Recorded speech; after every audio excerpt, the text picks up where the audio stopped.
Really good, everybody. It's me, Vanglorious. Welcome back to another video. Before we move forward with this, as you can see, I'm driving, but I really want to sincerely thank you. 500 subscribers. Thanks a bunch.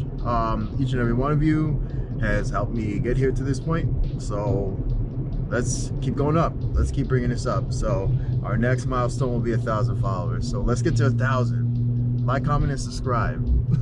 All right, so wanted to do a different type of video, and it's mainly just me driving, but we're gonna be talking about something. So I want to talk about what's happening with Nissan. Now, I don't think there's anything that's like cataclysmic that's actually happening right now, but there's a lot of rumors about, you know, a new Silvia, you know, re-emerging from the dead, and I'm sure we all have concerns about the power plants that they're going to be using moving forward, since Nissan's pretty bent on doing this whole electrification thing. So I want to say, you know, a lot of us have concerns, and I'm not a prospective buyer of a Silvia, but I'm sure a lot of people who have had 240 SXs, 180s, and, you know, actual Silvias are kind of like, well, hopefully it's not electric, because it's probably not going to be that, you know, enthusiastic for previous owners. And I feel like the new generation of car enthusiasts won't really like this neither, because it's electric. Now, don't get me wrong, it could be an amazing car if it is electric and it comes out and it looks good. You know, it could be great, but traditionally speaking, a lot of us enthusiasts would prefer if it was like a 2-liter turbo. You know, like, we want the sights, we want the sounds, we want to be able to do full bolt-ons, or maybe just lightly change things on the cars and really make it our own. So if that spirit gets taken out of this car and it's just electric and you really can't do much with it except for wheels and, I don't know, different color choices like wraps or whatever, like, it's gonna suck the fun out of it. And honestly, it'll just be a pretty bad missed opportunity on Nissan's part, because they know people love this chassis. So that would be a great chance for them to compete with the BRZ/86, Miatas, you know, all of those cars. So ultimately, at the end of the day, you know, I don't want to be a Debbie Downer about it, but a lot of people are expressing the same thing. They're like, we don't know what's going to happen next. So I guess we'll just have to wait and see.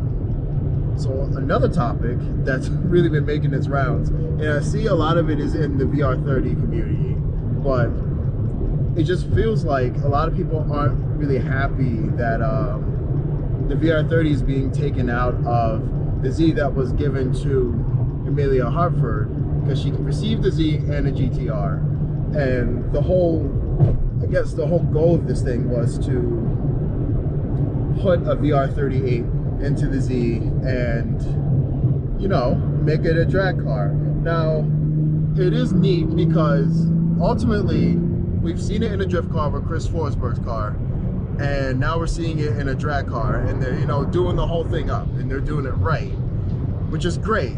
But I'm pretty sure a lot of us would like to see it as a street car, because that's kind of like the dream, right? Oh man, you just have this new Z with a GTR motor. It'll be like how it was in 1969 with the Fairlady Z432. The 432 stands for 4 valves per cylinder, 3 carburetors, and dual overhead camshaft. So that was a special 1-year only type deal, and it was basically cramming a GTR motor. I think it was the S20. It was putting a GTR motor and the body of a Z. Pretty cool to me.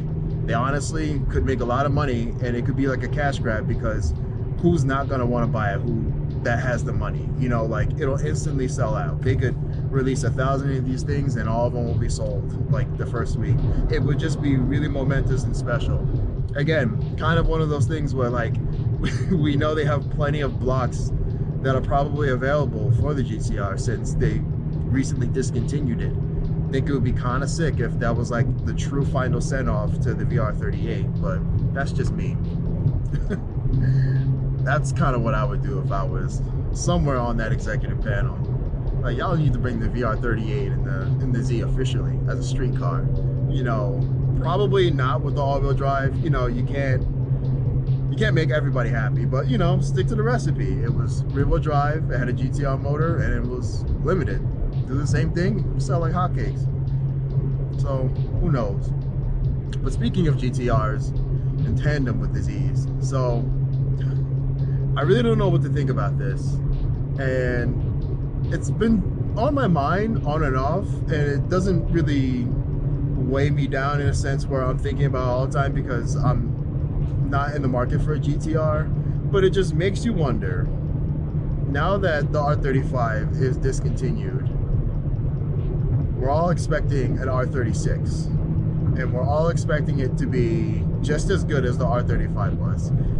There was nothing wrong with the R35. It was a little bit heavy, but I wouldn't say it was anything that people were going to complain about. It was just a bigger car, but you know, it does a great job with hiding its weight.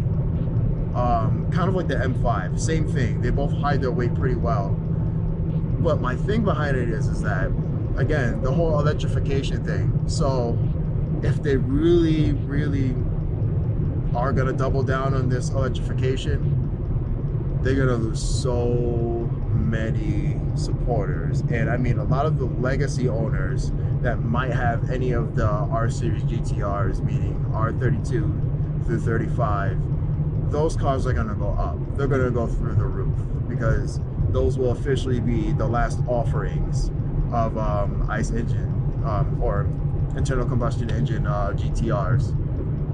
Especially the R35, the T-Spec that came out. So whatever was midnight purple and that green color, you know, those are gonna go through the roof. I sincerely hope at least they make it a hybrid because, you know, throughout the last 10 years, I would say we got proof that, you know, sports car hybrids work. You know, we all hated Priuses until we got electric cars. Then Priuses didn't seem that bad. But in between the Priuses, we got the supercars. You know, we got the Holy Trinity, the Porsche 918, the McLaren P1, and the Ferrari LaFerrari. You know, those cars proved that they were cool. Hell, the NSX, the NC1 NSX proved that, you know, hybrids are possible and they are cool. So with that in mind, I feel like a lot more people would be receptive to receiving a hybrid GTR, and honestly I think a lot of people would support it. And if there was a way for tuning to actually go on, which I think at the bottom of the line with all this stuff, it really has to do with tuning. You know, no one's tuning or mass tuning hybrid drivetrains. It's just not a thing. Like if the NSX was tunable like through and through, talking from, you know, the actual ECU all the way down to the hybrid systems, that car would be like off the market. Like you wouldn't be able to find one at all. But like they're everywhere and they're in different price ranges. It's kind of nuts.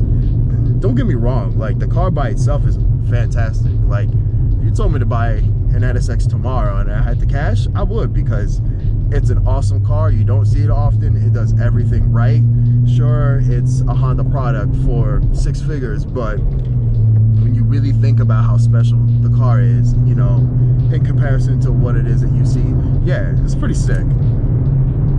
So that's kind of how I feel about that. I feel things could either go really well or really bad for Nissan, and I know a lot of people are kind of in this mind frame like, yo, like, are they gonna get it right? Because the Nissan that most of us remember or have fallen in love with or even thought was the best company was obviously like 90s Nissan, because they had everything was out. The Z32 was out, the Silvia was out, GTR was out, you know, Pathfinders were great. Like there was a bunch of good things available, and the fact that a lot of their offerings are not that amazing right now despite having refreshes and redesigns is kind of like a touchy subject. And you know, their history with almost going bankrupt and then being bailed out by Renault, and then the CVT transmission, and then everything proceeding after that always had a drawback. Like no car is perfect, because you know, I'm not saying that, you know, they were supposed to be perfect or they were perfect in the 90s. I'm just saying their best, like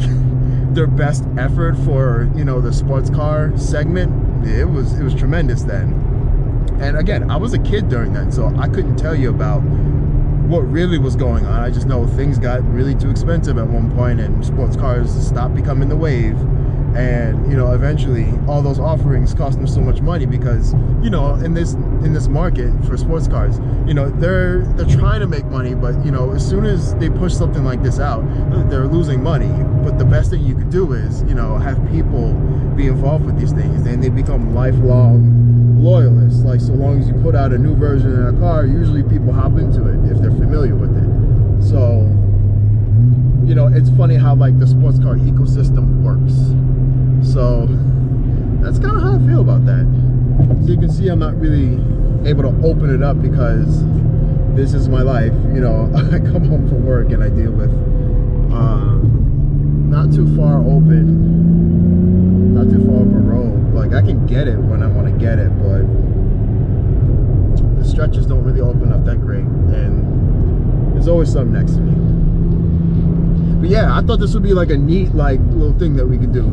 Sometimes I'll drop a video and it'll be related to, you know, what's going on in the sports car world, or if there's any events, or if I have any like hot takes or opinions about something, like we could just drive and talk about it. And yeah, I encourage you guys, like, keep dropping them comments. I really enjoy it. Like, I'll just sit there and then like I'll get an email that, you know, you've left a comment, and then I'll go ahead and read it, and then I'll be like, all right, cool, like I'm chatting with this person now. So it's nice. It feels like we all in the room talking. So keep doing that because I really enjoy it. But since I'm in this amount of traffic and I don't want to put you through that, I'm gonna head out off this video. So definitely like, comment, subscribe. Like I said, keep me going. If you're not subscribed and you're coming back and watching, just go ahead and subscribe and turn the notification bell on if you want, you know, to know right when the video posts. So this might be up same day. It's Friday, so don't be surprised if you see it like, I don't know, 8 o'clock that this is up. So all right, I'm gonna catch you guys next time. Take care. Peace.